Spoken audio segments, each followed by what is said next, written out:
Bakang jirta Osayeni tesfanyeti ale mudya gauhito Imam dagije kamu bekamu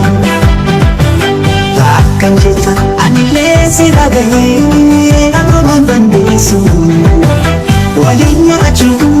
fayyada bini Gamma chuwa koma durani Ado itanajin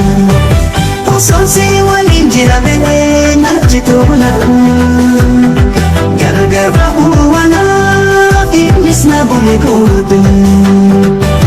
Ososine lagin jalele kunang beka Tugumaja kona wani kun fakir ng gabi Yero kung lumasiyata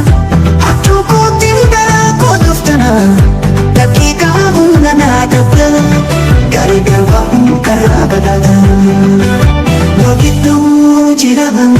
Ini malu fibu Kenya tifamanu padi Wan fete aja kufu Latina ahilan Tuting kufu Garmuni unamu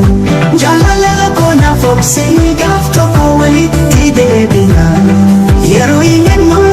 Koya mo sinabi Ko paisa disan Inni siriti na chinata Bakka ke matu sitti dagami Jalale atanani Anaga tutin dofu Garumuni kunan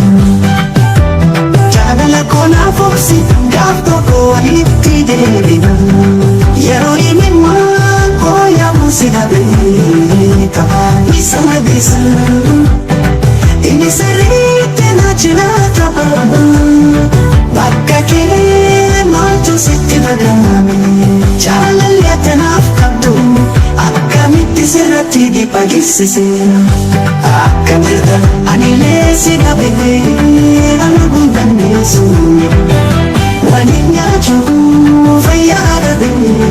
Gammachuu akkuma duraanii Akka'u namni jira Osoo si waliin jira bee natti tola Gargar bahuu na gaddisiiseera Osoo si hin argin jaalala koonaan beeka Dhuguma ija koonaa waliin kun fakkii nan dhabe